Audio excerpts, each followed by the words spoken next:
ես լսել էի, ես պատկերացնում էի, որ ժամանակին, երբ որ Վլադիմիր Պուտինը կանչել է իրենց նստել խոսելու, իրենք միանգամից քաղաքական առումով հանվել եւ պառկել են, բայց որ այս աստիճանի չէի պատկերացնում։ Ինչա տալու մեզ ռուսական երկրորդ ռազմաբազան կամ ինչա տալիս մեզ ռուսական 102-րդ ռազմաբազան Գյումրիում։ Սարցի պատասխանով կարող է տալ։ ՀՀԿ-ն այն իշխանությունն է, օրինակ Սերժիկ Սարգսյանն այն իշխանության ղեկավարն է եղել, որի օրոք Հայաստանի Հանրապետության հակաօդային պաշտպանության ողջ համակարգը միասնական կառավարման է հանձնվել ռուսների հետ միասին։ Ցավոք սրտի 44 օրյայի օրերին, այդ պատերազմական օրերին ադրբեջանական դրոնները ընդհուպ հասան մինչև Բալահովիտ։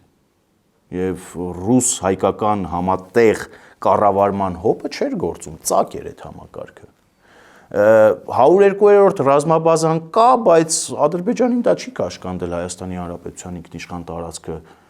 սուվերեն տարածքը ոտնահարելու։ Եթե հիմա կլինեն վստահաբար կգտնվեն մարդիկ, որ կասեն այդ բազան պաշտպանում է մեզ թուրքերից,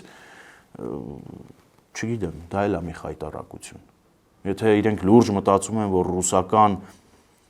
եռագույնը, ռուսական դրոշը պաշտպանում է մեզ Թուրքիայի